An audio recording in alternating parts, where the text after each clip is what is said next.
I'm going to enjoy a trip with my sister using your card." Scott had been secretly talking with his sister a lot lately and had been showing signs of unease at home. I had suspected that they were plotting something besides the trip, and I was right to have prepared in advance. Maybe I should pretend to be surprised a little. "What do you mean by using my card? Explain." I already knew that Scott was leaving for a trip today. I was really astounded. If he was planning to set something up, I wish he would have planned a little better. Until now, I've endured whatever came, but I couldn't bear it any longer. I've decided to retaliate and started implementing the plan I had prepared before the trip. It's time for us, who have been oppressed by this corrupt brother and sister, to fight back. By the end of today, I should be able to say goodbye to all misfortunes. He didn't know that someone who was accompanying him on the trip was actually my ally, so he might as well enjoy it. My name is Megan Brown, and I'm a 33-year-old working housewife. I live with my husband Scott in a newly purchased house. After graduating from high school, I immediately started working at my current company, gaining experience and various qualifications for career advancement. At this company, performance and qualifications were evaluated fairly, so I received a managerial position at the age of 21. I'm currently a supervisor, but it seems I was the youngest and quickest to hold such a position at this company. I'm secretly hoping to be promoted to head of the department in the future. One day, several new employees were assigned, including Scott. I was slightly younger than him, but I was his supervisor at work. I was appointed as the trainer for Scott and 2 other newcomers.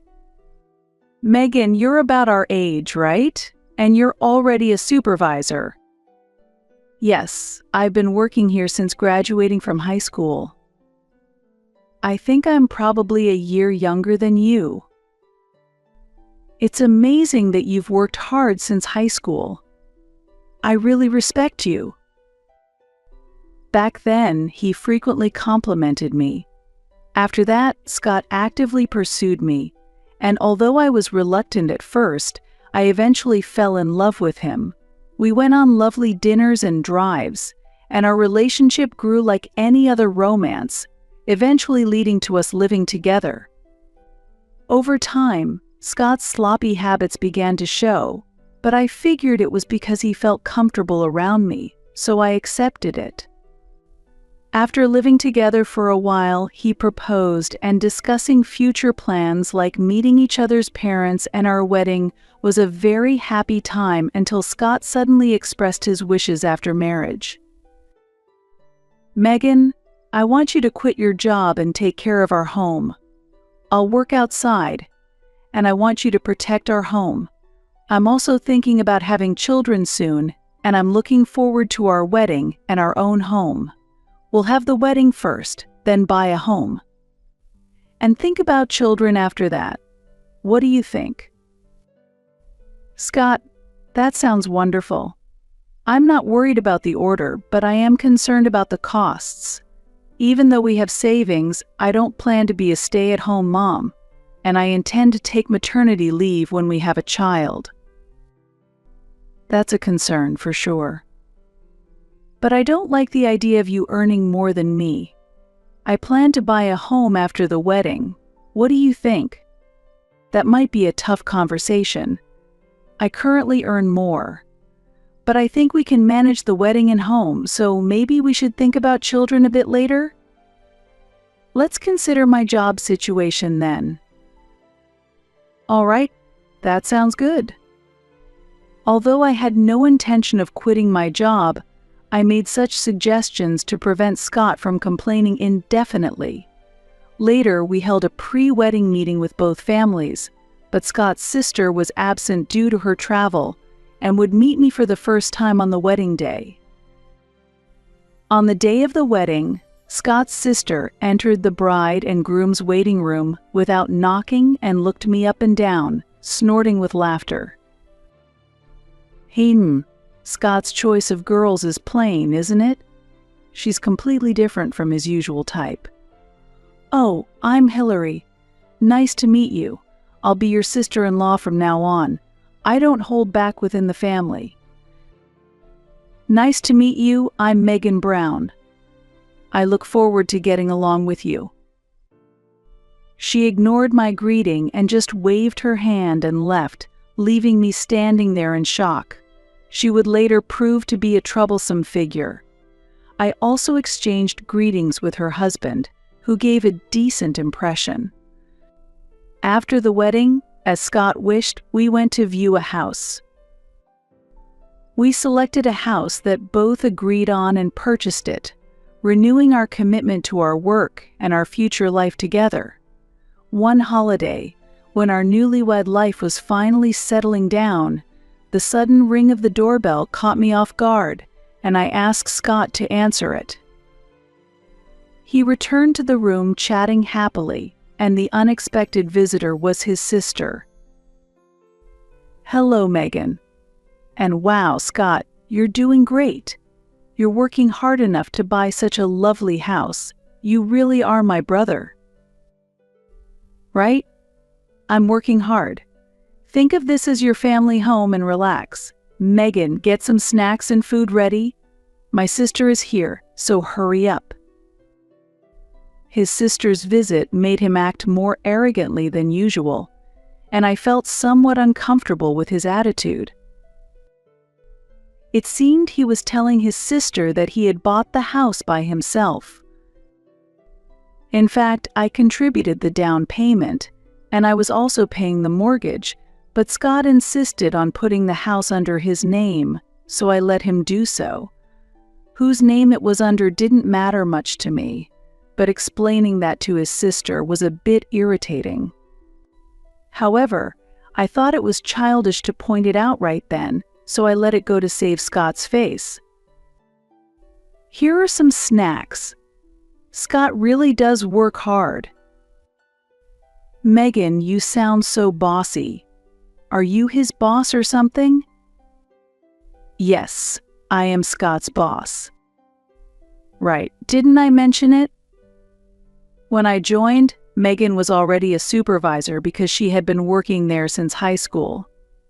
Well, it's only a matter of time before I surpass her. Oh, you're a high school grad? You seem so serious, but your education is lower than mine. Is there a problem with being a high school graduate? No problem at all. But it's nice that you're younger than me, and since you're a high school grad and I'm a college grad, I can ask for favors. Exactly. Megan, if you defy what my sister says, I'll kick you out of the house. Their incomprehensible statements gave me a headache. Does my position as a high school graduate and being younger than my sister-in-law mean that any request from her gets approved? Moreover, the idea that not obeying would get me kicked out of the house was baffling. Could this be a joke? I managed a wry smile and hurried to the kitchen. Their conversation still reached my ears while I was there. It seemed they were serious. When the conversation paused, my sister-in-law came to the kitchen. Megan, I have a favor to ask. What is it? I need to borrow some money. How much are you talking about? About $5,000. Please. $5,000? That's not a small amount. What do you need it for? Oh yeah, I'm short for some renovations. It's just $5,000, right? You're a supervisor, so you have a good salary. Isn't your home new?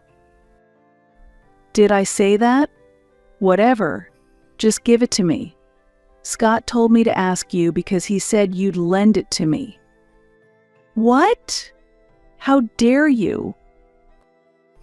Megan, Just hand over the money to my sister. If you don't, I'll call your boss right now and tell them you want to quit." "All right, I understand. But Hillary, if I'm lending you the money, you need to write a promissory note." "A promissory note? Even though we're family?" "Especially because we're family, I want you to write it. Please bring an ID with a photo when I give you the money." How troublesome. "But if I'm getting the money, fine. I'll bring it tomorrow night, so be ready." I ended up agreeing to lend money to my sister-in-law, but due to a bad feeling, I decided to have her write a promissory note to ensure repayment. Despite complaining, she brought the necessary items as promised the next day. After getting married, I was truly shocked by Scott's attachment to his sister, and I was simply dumbfounded. It seemed no matter what I said, he wouldn't listen. Later, it turned out that the money I lent my sister-in-law wasn't used for renovations, but for buying luxury brands. Once I started lending her money, her demands escalated, and the frequency of her borrowing money increased. Of course, I always made her sign a promissory note, but I had lent her about $12,000 in just 1 month. Just as I was thinking that this was too much, I was called by my boss, and to my surprise, I was offered a promotion to be a director, which really made me happy. I couldn't contain my excitement and immediately went home to tell Scott, who was on leave. "I'm home." "Hey Scott, listen." "Welcome back, Megan. You look happy. What happened?" "Yes. I was called by my boss today. I thought it was something serious, but they talked about promoting me to director. I've always wanted to become the head of the department, and I'm so happy to be one step closer." "What? Megan? You're getting promoted? I don't know what you're thinking, but did you really accept that?" "Yes, of course. Haven't I talked about this goal before?" "Well, I heard about it, but you need my permission before you get promoted. What are you thinking?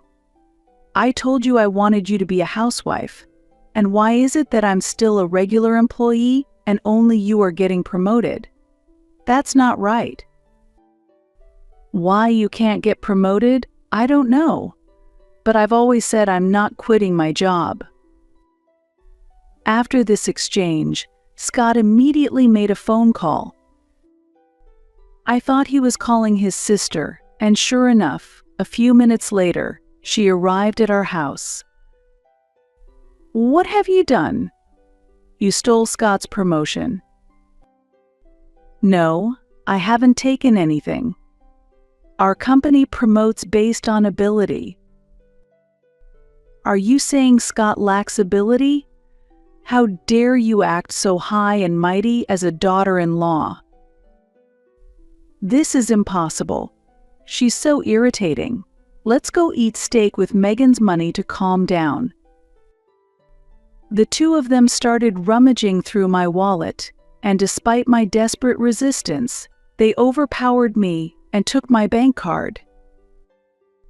They left laughing, and I couldn't stop the tears of frustration. Regretting marrying into this family was too late now. I had to find a divorce lawyer immediately. That day, Scott didn't return home. The next day, when I went to work, Scott was already there, grinning as he approached me. Yesterday was incredibly fun. Food tastes better when it's paid for with someone else's money. Thanks. The receipt he handed me showed $1,200 at a high-end steak restaurant and a total of $6,000 including receipts from nightclubs. I wanted to retort, but as employees started arriving, I couldn't say anything. After work, I rushed to the bank to check my account and found that $8,000 had been withdrawn. Feeling my face heat up with anger, I confronted Scott at home. "Scott, what have you done? High-end steak, nightclubs, you spent $8,000 of the money I saved when I was single. Shut up already. I don't care whether it was money you saved when you were single. I've already spent it, so there's nothing you can do about it." With that, Scott escaped to the bathroom. I couldn't bear it anymore. At that moment, I firmly resolved to get divorced. To initiate divorce mediation, I headed to a law firm over the weekend. Weeks flew by and preparations for the divorce were steadily progressing. Since that incident, Scott often came home late at night and left the house early on weekends, exhibiting suspicious behavior. Just as I was considering hiring a detective, I received a call from Hillary's husband, Ethan. "Hello, this is Ethan, Hillary's husband. May I speak with Megan, please?" "Hello, Ethan. It's been a while. What's the matter?" "It's been a while indeed. Sorry to bother you suddenly, but I can't seem to find Hillary and was wondering if she might be with you." "Hillary? She hasn't come over." "Is that so? Recently she's been coming home late, and she leaves without saying anything on weekends. Yesterday, when I asked where she was, she said she was at Scott's place, so I decided to call you." "Is that so? Actually, Scott has been acting similarly. They might be going somewhere together. It's a matter that's becoming irrelevant to me now. But there's something I'd like to tell you, Ethan. Can you keep listening?" "Becoming irrelevant?" "Understood. What happened?" I explained everything about the past events and the amount of money I lent to my sister-in-law. After listening, Ethan let out a big sigh and said, "I see. I'm really sorry for my wife's behavior. I've been at my limit as well and was considering divorce, but I just couldn't make up my mind. If it helps, you're welcome to use the evidence I've collected. Why don't you join me in getting a divorce? It's pitiful to let this continue. We need to show those selfish and untrustworthy siblings a lesson." "Thank you. Let's do our best together. Actually, I suspect that Hillary and Scott might be planning a trip." Ethan then shared that he had been asked to take a long break and mentioned finding travel brochures on the dressing table. While still on the phone, I checked a shelf that Scott had kept me from accessing and found travel brochures and business cards from nightclubs, confirming their plans. "Ethan, I found brochures here as well. They seem to be planning a trip. I have an idea." After sharing my plan, Ethan agreed with a laugh. We decided to keep in touch via messages to plan further steps and ended the call. I sent him evidence favorable for the divorce and crafted a perfect plan. One morning about 2 weeks later, I noticed Scott leaving the house before dawn. However, I had been warned by Ethan the day before, so I was prepared for Scott's actions. A few hours later, Scott called, sounding triumphant. "I'm going to enjoy a trip with my sister using your card." Scott had been secretly talking with his sister a lot lately and had been showing signs of unease at home. I had suspected that they were plotting something besides the trip, and I was right to have prepared in advance. Maybe I should pretend to be surprised a little. "What do you mean by using my card? Explain." "Wait, you really didn't notice? You're so clueless. I've been planning this trip with my sister for a long time. To make sure everything went smoothly, we decided to have Ethan come along. Recently, you have been getting too carried away. And my sister said we need to teach you a lesson. It's 3 against 1. You don't stand a chance. Now you understand, right? You can't oppose us. I think I don't have to put up with this any longer, right? Having been insulted and having endured so much until now, a bit of retaliation seemed justified. I had no more feelings for them. Sorry, Scott, I didn't quite catch you. Could you repeat that? You must be shocked and didn't hear me, huh? I'll tell you again then. I'm using your cash card to go on a trip. What? The card is in my wallet, though. What are you talking about? I have it here. Wait, what is this? Did you just realize? That's a bit slow of you, Scott. I think what you took was my old fitness club membership card. They have similar designs, easy to mix up. No way. I checked and made sure it was the cash card. It really says fitness club. Mistook it, did you? Hey, I heard everything. Explain yourself. It was definitely a cash card when I saw it. Was it now? If Hillary knew, it means you two conspired to steal the cash card from my wallet again, doesn't it? You see, I switched my bank card and the membership card last night, and you went all the way to New York without checking. What? This is the worst. What have you done? That's my line. Sorry it didn't go as you two planned. How dare you be so presumptuous? Remember this when you get home. That's fine. I've prepared a gift for you two, so look forward to returning home. Trying to bribe me with things? I only accept cash. That will be a surprise for when you get home. But sis, what do we do now? Megan, send us money. I found their conversation worthless, so I hung up and decided to go back to sleep as it was still early in the morning. But soon, a message from Scott arrived. Megan, send money right now. Ethan is here. I replied simply, is that so, and went back to sleep. In the afternoon, I was woken up by the ringing of my phone. Checking the display, I saw an unusual number of missed calls and messages. As the phone kept ringing, I decided to call Ethan first, then answer Scott's call. Finally, you picked up your phone. You're late. Please send money quickly. We're freezing here. It's February, and they were in New York, which must have been very cold. Why don't you ask Ethan for help? Oh, isn't he there? You definitely know something. Ethan has disappeared, so help us, now. I'll let you know then. Since you and Hillary were conspiring, I teamed up with Ethan. The initial call was just to buy time for Ethan to get back. I hung up after receiving a message that he had boarded the plane home. He should be arriving soon. Do you understand the situation? You were conspiring with my husband.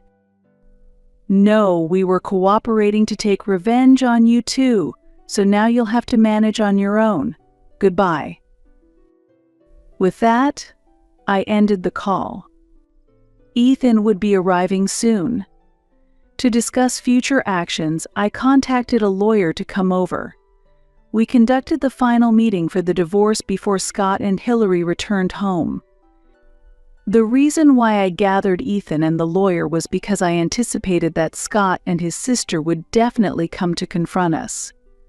A few hours later, just as expected, they returned and immediately started shouting.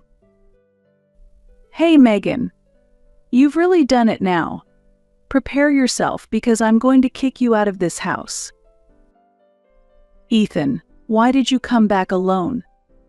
Are you okay with being abandoned by me? Shut up. Just sit down. Ethan, usually calm, raised his voice, causing Scott and his sister to sit down in shock. At that moment, the lawyer took out his business card and handed it to Scott and Hillary. They stared blankly at the card. "Here is our gift to you. Please read it carefully."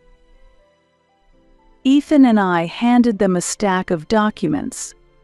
As they reluctantly began to read, their faces quickly turned pale. "Wait a minute. This mentions compensation. But you're not seriously saying you want to divorce me, are you?" "My documents say the same thing. Yes, we are getting divorced." "Did I do something wrong? Divorce must be a joke." "I think so too. Ethan, let's go home together, okay?" Including the calls during the trip, all the verbal abuse you've spewed daily has been recorded from a certain point. You really don't understand what you have done, huh? I've endured mental anguish from your emotional abuse, so I can't stay married to you any longer. Are you really okay with this? Of course. I will also claim half of the down payment and mortgage for the house, as well as the money you spent from my savings when I was single. I will have Hillary repay the money I loaned her and the money spent together with Scott. Wait, no. Didn't Scott buy the house? And stop making up things about borrowing and spending. Hillary, please read the documents we provided. They include all the promissory notes for the money I lent you. I won't acknowledge these documents without proof. I'll just do this. Me too.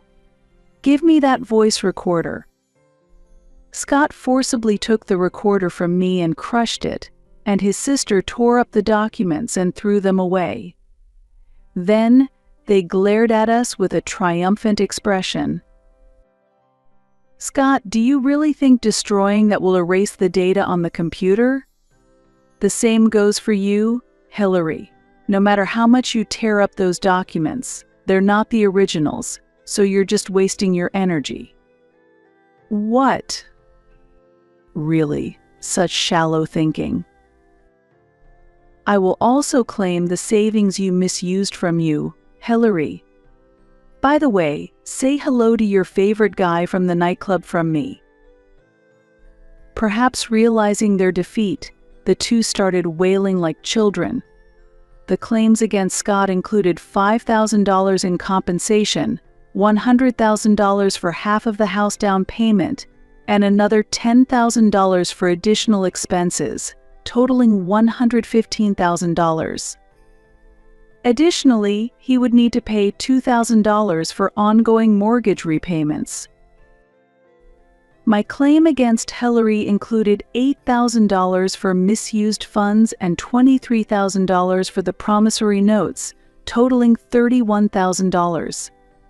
Ethan claimed $30,000 from his wife for her infidelity and nightclub expenses, along with $90,000 for other misuses, totaling $120,000 without any property division.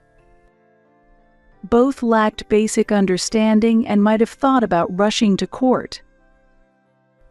However, the lawyer had noted at the end of the documents, filing a lawsuit will only incur additional costs, and you have no chance of winning in court.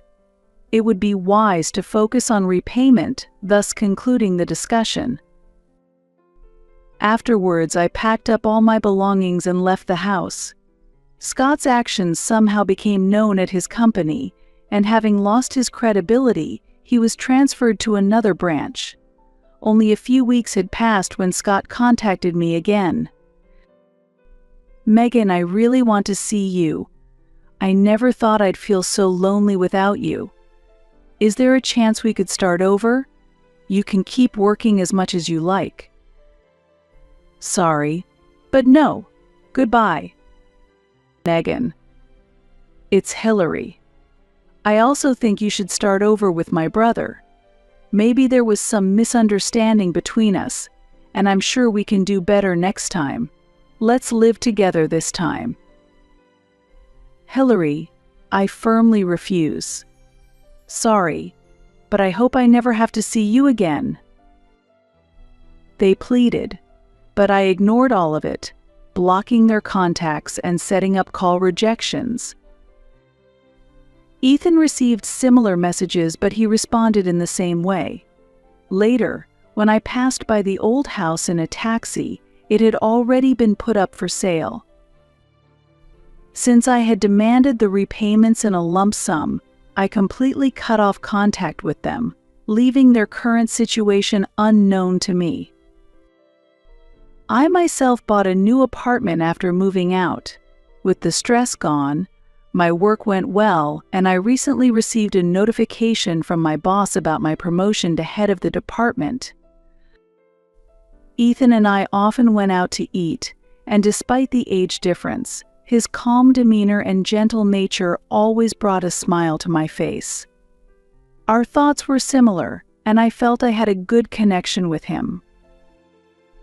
After the divorce, my life has been bright and everything has been going well.